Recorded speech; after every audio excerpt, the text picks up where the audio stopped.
Hey there, welcome to Bandit Keep. I'm Daniel, and in this video we're going to talk about some rules that are good, that I don't use, or that I don't really like. And that might seem weird that I'm saying they're good, but that I don't like. And that's because I perceive them to be good. I see people use them, I see people talk about them a lot. I even sometimes have used them myself. And where this comes from is, I guess, an evolution in my play style and where I've kind of started. It started when I got back into playing D&D and where I kind of am right now. And I just want to kind of talk about some of these things and why I don't use them anymore, or don't think that these good rules are as good as they might seem for my play style. Now, in case this is the first video you've seen, I played a lot when I was a kid in the 80s. I was a little kid, and we started playing when we were like 9 years old. And then I fell out of it after kind of high school, and I got back in, like many people, with 5th edition of Dungeons and Dragons, which is great. But after playing that for a few years, I've kind of fallen out of that, and I kind of started playing more of the older games again, and some of the clones that came from them, and kind of more of the indie games, and started making a lot of my own stuff. So as we as I kind of progressed through this, I look back at things that when I first saw them, I was like, oh, this is great. And then little by little, I kind of realized I didn't really like them. Some of them are from more kind of modern systems like 5th edition. Some are from actually what we would consider OSR type games. So I'm certainly not saying that new stuff is bad, as I think some people do. I'm saying these are things I don't normally use. But I am going to start off with something that is very popular from 5th edition.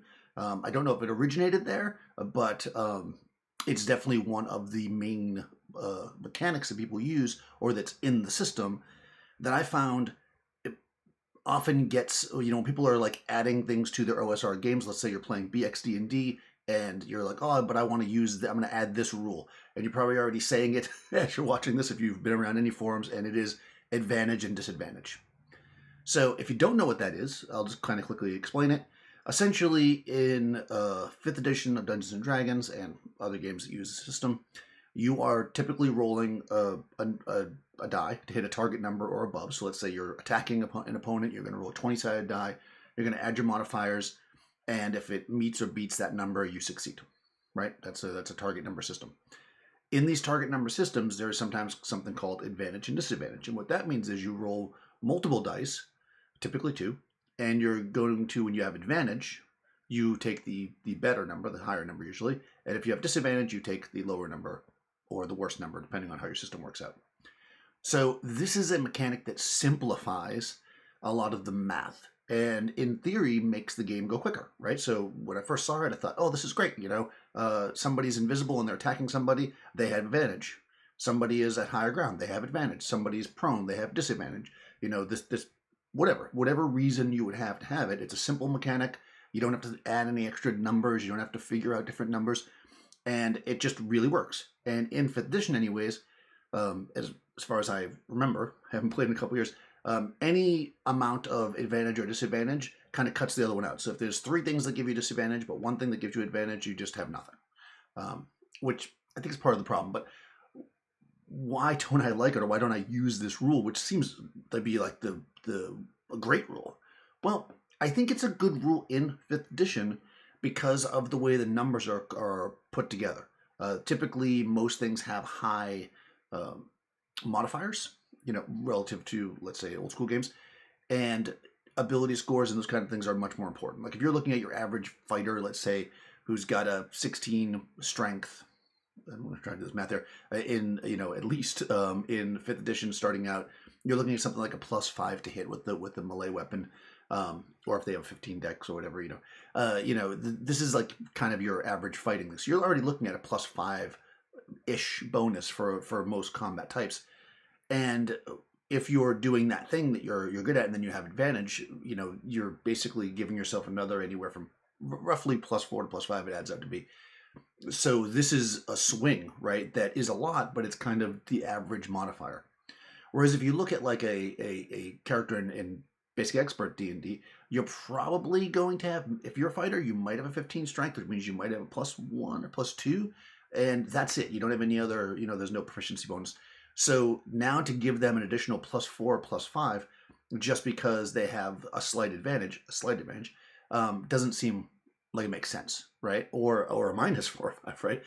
So part of the reason why I initially stopped liking it was I felt the numbers were too high as I got back to these older games. Like all of a sudden, that was a big difference to have advantage or disadvantage in a game where your modifiers are relatively low. Now, forgetting about that for a second, as you're starting to do all the math, um, I also, the more I started running games, especially other systems, I realized that I liked the idea that I could give somebody a penalty or a bonus based on some clever thing they were doing or not clever thing they were doing, um, and which I love to do. But I didn't like that it was always so, as I say, black or white. You know, it was either you had it or you didn't have it, and so if they have a slightly good idea, I either have to say, well, you know, whatever. No, I'm not going to give you anything, or I'm going to give you all of it. Right? That's all or nothing, and that's really the part of it that I don't care for. To me, I think that modifiers should really be based on the exact situation that's happening in that moment. And I think it's up to the referee or the dungeon master to decide what that bonus should be. So for that reason, advantage disadvantage as kind of the main mechanic, the or the only mechanic. It's not truly the only. I know that like cover and stuff has penalties of numbers, but for the most part in 5th edition, that's your main modifier. That's outside the realm of your ability scores and stuff. So I think it's just too much. It covers too much, and so I don't use it. Now, sometimes when I'm running a game, if I feel like somebody should have something like that, I will at that moment say, okay, roll 2 dice and take the highest, or roll 2 dice and take the lowest. This is something that I can at the moment decide as a dungeon master to do, and it's not a blanket rule that's always being used. So it's something I don't use that often, but sometimes I do. Normally I just give a number. I'll say, hey, +2 to your hit, and that kind of thing. This is just how I like to run the game. Let me know below if you guys think I'm crazy and you'd rather keep it simple. Because a lot of these rules that I'm going to talk about that I don't like anymore, or that I don't use anymore. And by the way, there's a lot. I started to make a list for this, and there was a lot. There's multiple videos worth of things here if you guys are into this. But most of them come down to the idea of a lot of times people simplify systems, and I feel like that's not ideal for me. Not that I want things to be complex, but I do like to put gravity where I think it needs to be, if that makes sense. By the way, speaking of playing, this is a weird segue. If you guys like the actual plays on this channel and you've been watching them, I know that if you're watching this, you might not watch the actual plays. They're actually going to move to another channel. I'm going to focus more on this kind of video on this channel so you can see more of this.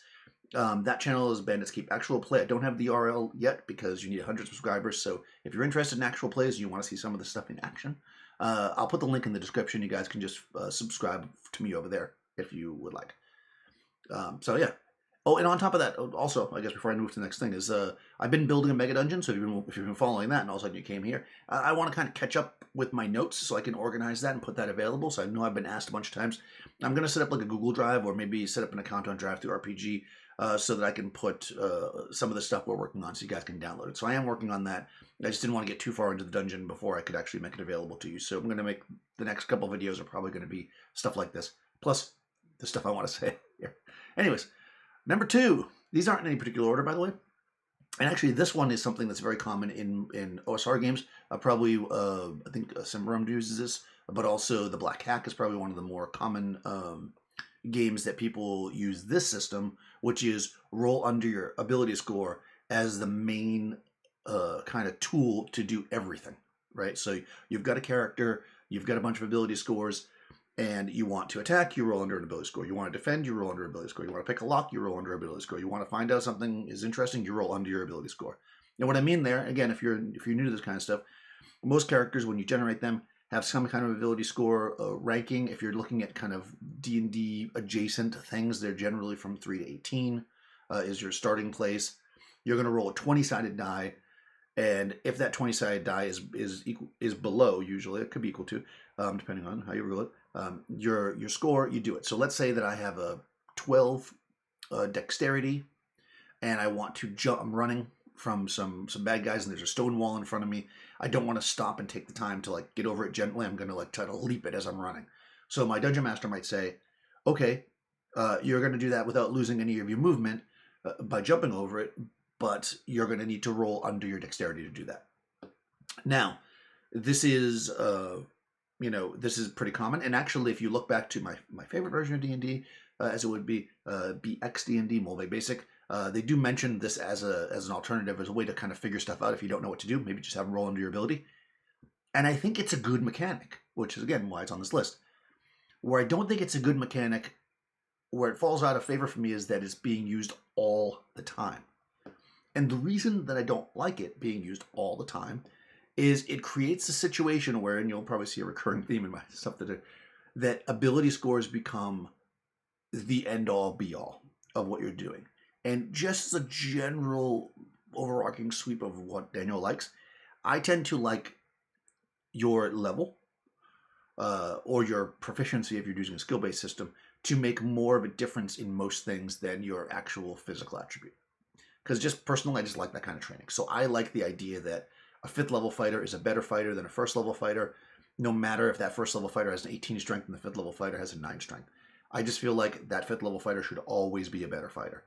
And, in most of the older games, that is the case. That becomes less and less the case, as we progress. And if you look at, again, something like 5th edition D&D, you could easily have, if somebody has a 9 strength, so no bonus, and I think there's no bonus, and somebody has a 20 strength, let's say, which is the +5 bonus, then you look at your proficiency at, I think level 5 is +3, then your 5th level fighter with an average strength, I don't know why you'd be a fighter if you had a 9 strength in 5th edition, probably if you didn't understand how to play the game properly, that's probably a bad way to say it, you would have worse of a chance of hitting somebody. This 1st level fighter is better than you are.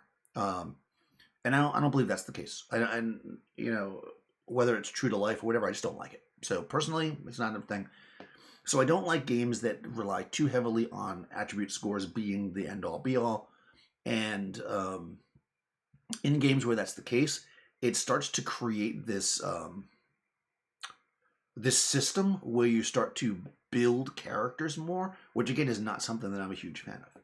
I like characters to kind of grow organically.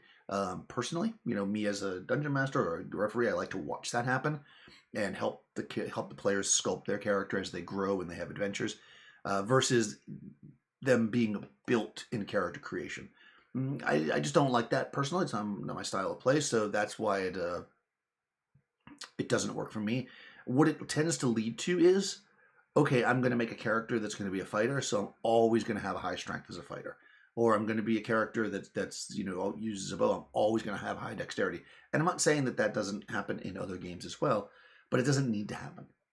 In a game where there's not a lot of bonuses tacked on with ability scores, or a game that there's not it's not relying on his ability scores, like in these cases, you can be whatever you like no matter what you rolled. Now, does it affect your character? Yeah, it does on some level, and it should.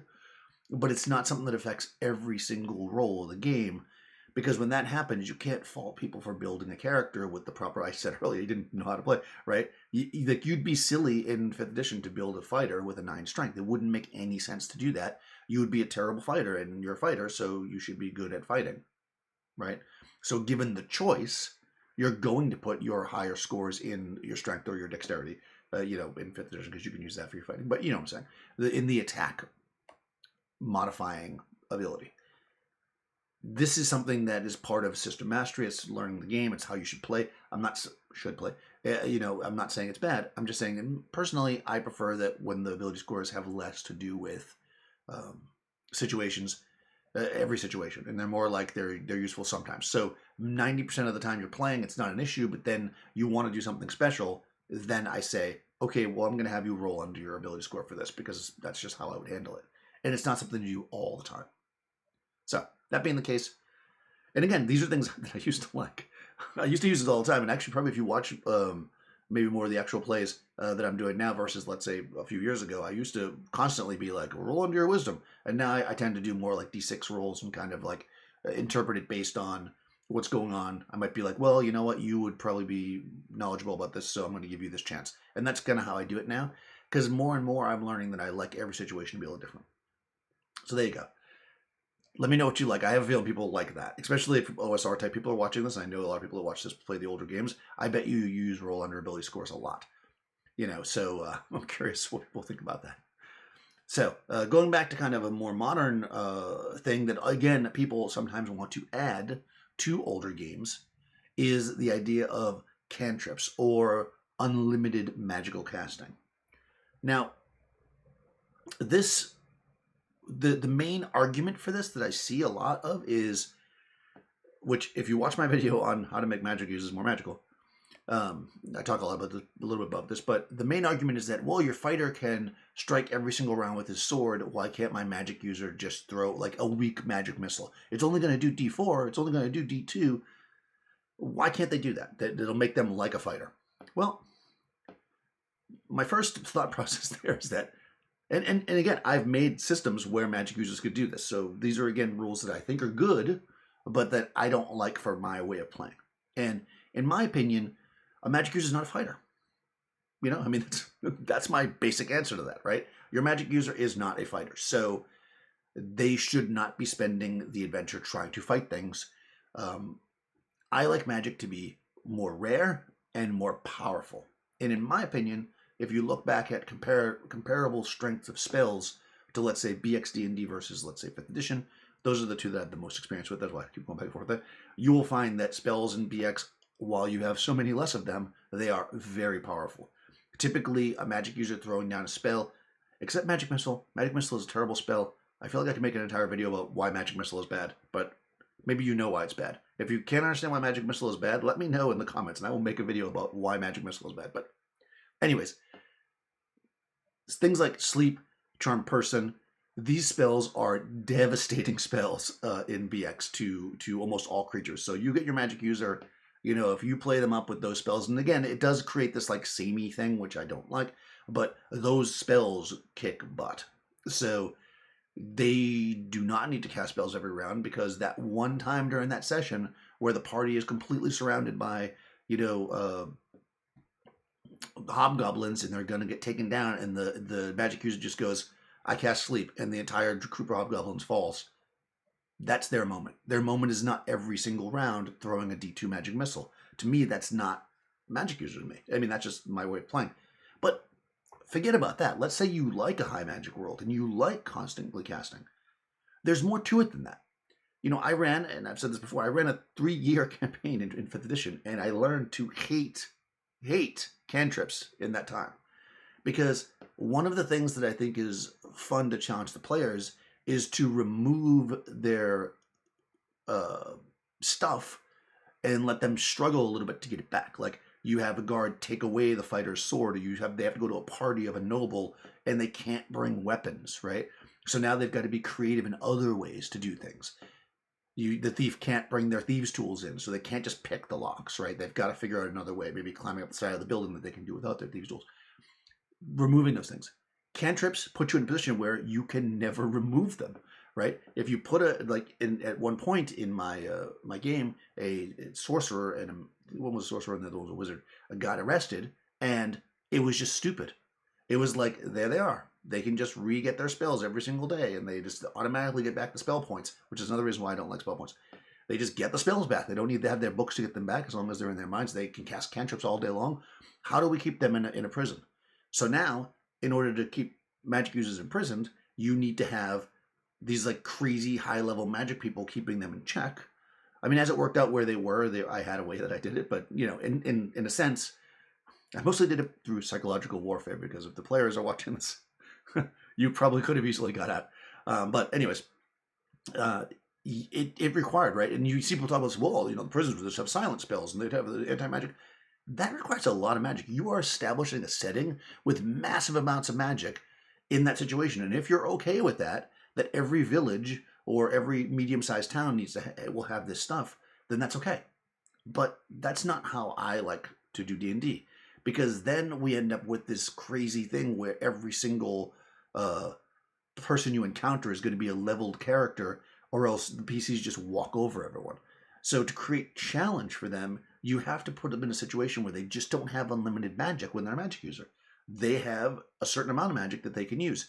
And to counter the whole, a fighter can hit every round with his sword, yeah, but they only can put 20, I know 20 is more than one, but they can only put 20 arrows in their quiver, right? So if they're using a bow, they will eventually run out of arrows, and then they cannot use the bow until they have more arrows. That's more like what I think of spells. You know, there's only so much oil flash you can throw at people, only so much oil in your lantern, only so many torches, right? Magic is a resource in games, in the games that I prefer. So to me, unlimited casting just does not work. Same thing with read magic. I talked about this too. This is one of the big ones. Everybody's like, they should just be able to read magic. I'm not opposed to having, and I know that this is going to BX people. You know, typically read magic is in BX kind of it's a bad spell in a sense because you need it to. Now I'm diverting strictly to BX, but just to kind of take that argument for a second, you need it to read scrolls, and if the DM puts scrolls in your campaign, which they should, then you need to have read magic. But since in BX you can only have the number of spells in your book that you can cast, it kind of like if you take it and the DM doesn't give you scrolls, then that really sucks. So I'm not opposed to having read magic be something they can do off the off the grid, if you will, like something they could have an extra in the book. I'm not opposed to that because I'm not like a draconian like no spells. But the idea of just unlimited spell casting just doesn't work for me.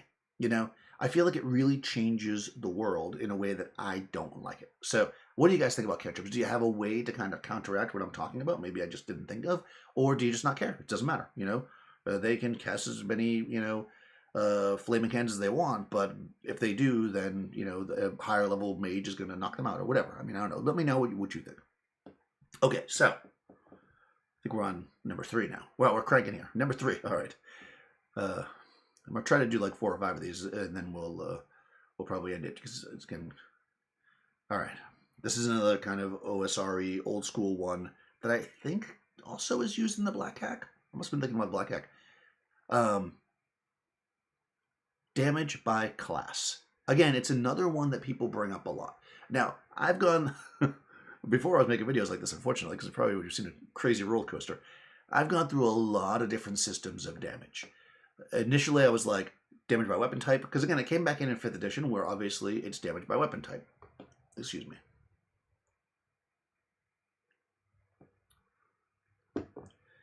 And I played AD&D, it was damage by weapon type. But looking back at BX, and also now I'm playing more original Dungeons & Dragons, I remembered that the actual rule was that every weapon does d6 damage, and the different weapons doing different damage was an optional rule. Optional rule that we always used, but an optional rule nonetheless. And it just made me curious about it, and I looked at all different people kind of justifying it, saying it was stupid, saying it was smart, saying it was the right way, other options to use it, whatever. And one of the things that I came across, and this is before I actually found the Black Hack, but they may have gotten it from that, was this idea that every weapon does do the same damage, but that damage is based on your class. So a fighter, let's say, does a d8 with any weapon. If they use a dagger, they do a d8. If they use a polearm, they do a d8. If they use a sword, they do a d8.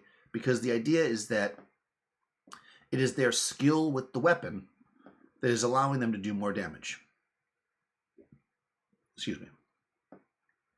This makes a lot of sense, on the surface. A magic user is not a very good, like, why can't a magic user just pick up a sword and hit somebody? I mean, I've never used a sword in actual combat. I could pick up a sword and I could probably hit somebody with it, right? Especially if you're fighting people that aren't, sword fighters as well. If I pick it up and I try to hit somebody who's also never used a sword before, we probably will damage each other with these swords. It'll look crazy and terrible and could be really funny. I mean, not in real life, obviously, but but I'm not, just because I've never been trained with a sword doesn't mean I can't swing it at somebody, right? So maybe I can swing it at somebody, but my potential of damage is much lower, right? Because, considering hit points is abstracted, blah, blah, all of it, why shouldn't a magic user just use a two-handed sword? You just do less damage with it. Why shouldn't, the thief can use any weapon, so whatever, but let's say a cleric, that's so weird that clerics can't always based on balance. That is something I understand on some level. So yeah, let everybody use every weapon. Fighters, they do a d8. Clerics do a d6, and usually people have thieves do a d6. Although I just actually responded to a post on a forum where I said that the thief should do the same as a fighter because a thief has no weapon restriction in BX. So I do stick by that. If you're going to do this, I would have thieves do the same damage as fighters because they have the same weapon restriction / not restriction. Magic users doing a d4. And this is kind of cool, right? It allows everybody to use every weapon. And in fact, I really like a system, which is the hateful place, which you see me play sometimes. Here, where everything does the same damage, no matter what you do that's destructive, it does the same damage because it doesn't do it by class, but just everything does the same damage. And I like it because it's simple, and for those games that I want that, I like just that. Now, why don't I like it by class? Well, because as much as you can look at the positive of it, where it's like, yeah, this is awesome. That means my fighter can use every weapon. It doesn't have to pick a weapon based on how much damage it does. I'm not always going to use a long sword because it's the best. They can use a dagger. They can use right. On the surface, that's amazing. But as you go deeper into it, you realize that that's created the exact same problem, which is why would they ever use, let's say, a two-handed sword if they can do the same damage with a dagger? So they're always going to choose the smallest weapon that they can hide easily. So everybody is just, in the end, just going to use a dagger, right? Because why wouldn't they? Because players are going to want to carry the smallest, they can carry a backup. It just, nobody's going to use the bigger weapons, pole arms, things like that. So now all of a sudden your weapon choice becomes irrelevant. Just like it does when all weapons do the same damage just flat across the board, right, to people. So what you've got to do in order to make this work, in my mind, is not associate the damage to not give fighters and such a better amount of damage. You need to give them a better opportunity to hit, because a fighter, right, should be a better warrior than a wizard, right? That's the idea, right? You just kind of said that, right? So if you look at a system, let's say like Lamentations of Flame Princess, where only fighters receive attack bonuses after first level. Everybody else kind of fights the same. Only fighters get better at fighting. You look at even first edition Dungeons and Dragons, fighters progress way faster in their attacking. This makes people that are, martial people, as I say, better at fighting. Not giving them more damage with the weapons. A fighter will, over the course of a combat, do more damage with a dagger than a magic user because they'll hit more times.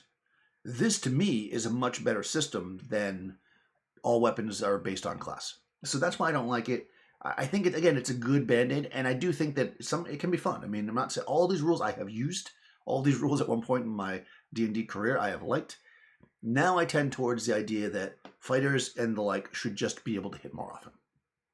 I'm also not a huge fan of multiple attacks, but we'll talk about that in another video probably. But, they should just have a better chance of hitting. Fighters should just hit more often. And if they do, then they will do more damage no matter the weapon. Whether or not you want to allow a magic user to use a sword, there were, in my understanding, and again, I'm not a historian, I say that a lot, there were balance issues. I mean, if you look at, because remember in OD&D, which I'm playing more and more of, all weapons do a D6, so you say, well, balance doesn't make any sense. But the reason why is because magical swords were one of the most commonly, magical swords and scrolls are the kind of the two most commonly found magic items, meaning that that gives extra strength to the fighters because they were the only ones in OD&D that could use a magic sword, because that's what, clerics can't use edge weapons. And magical scrolls really gave the strength to the magic user who had limited spellcasting, right? So, see how that works, right? The DM is able to give the players the right amount of magic items for their campaign to suit their world to benefit the classes that can use them. And clerics kind of sit in the middle, right?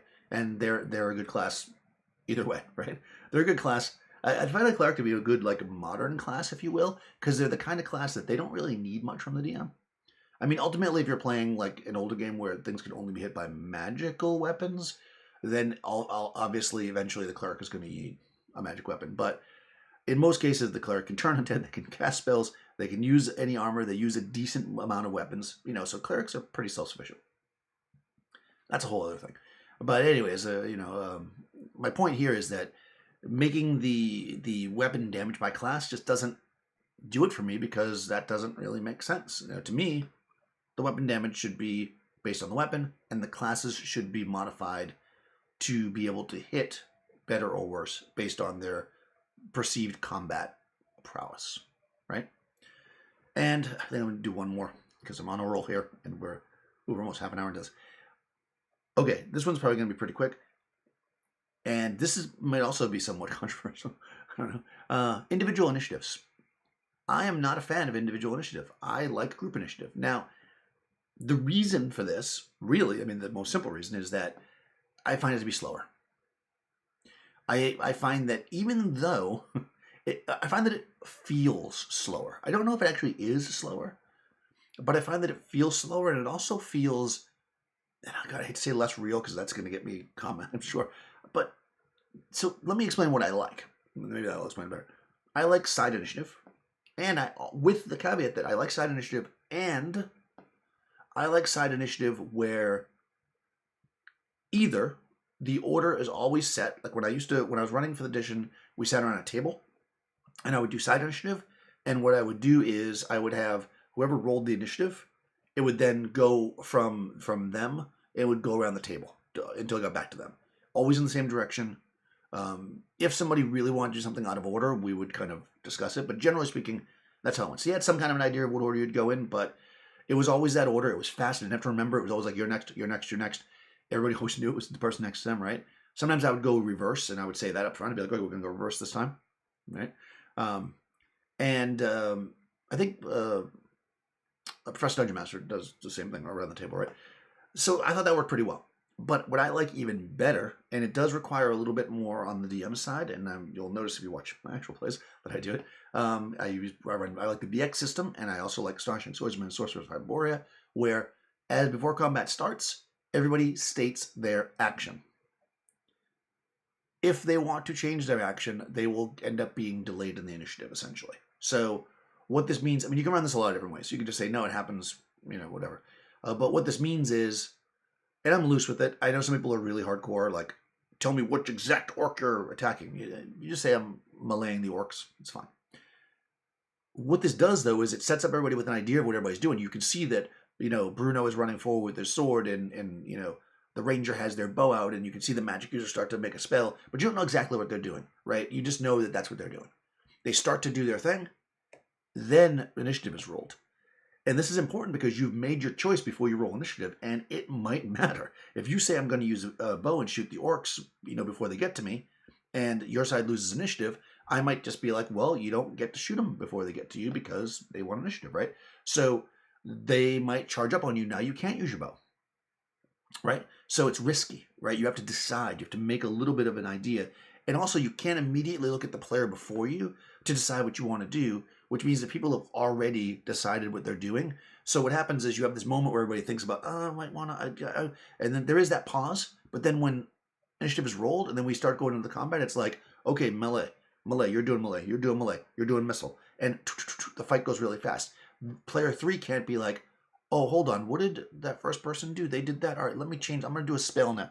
Can't do that. Or if you do, you're going to go at the end, which means that you're going to get skipped and something may happen to you.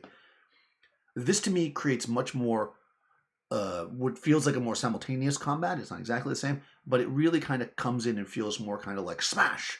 And I do feel like that the combat goes a lot faster that way. Feels faster. I don't know if it is actually faster. I didn't measure the time, but individual initiatives present a situation where, I mean, I guess you could declare actions then do individual initiative, but that I've never done that, so I don't know how that would work out. But it creates a situation where people tend to not think about what they're going to do until it's their turn, which then tends to slow things down, in my opinion. So, especially in systems where things are more complex, and they have to be like, oh, hold on, I'm going to do a spell then. Let me look this up and let me see it. How many feet did they move? Like that, just, you don't know that. You don't know that because combat is fast and furious. So I'm not a fan of individual initiatives. I think it slows things down, especially when I'm running online. I don't like it. I like side initiative. If I'm in person and we're around a table, I generally will have somebody roll, and then we'll go around the table. And if we are playing online, I always do the declare action first. A couple quick things here before I wrap up on this that might be tips for you here. Probably could be a whole video. If you are playing something like 5th edition Dungeons and Dragons, where, and again, I had to think about this before I did this because dexterity matters in your initiative, right? So there's also feats, if you're using them, that give bonuses to initiative, and there's other things that give bonuses, right? So it's not really fair if somebody built a character that has these special feats, and then you're just like, now we're going to do side initiative, we're just going to roll a d6, and one side goes and the other side goes. So what I did was, well, when I first started doing it, what I did was I just said, you guys can choose who rolls, and then that will be who rolls, and then we're just going to go in the order around the table, starting with the person on my left.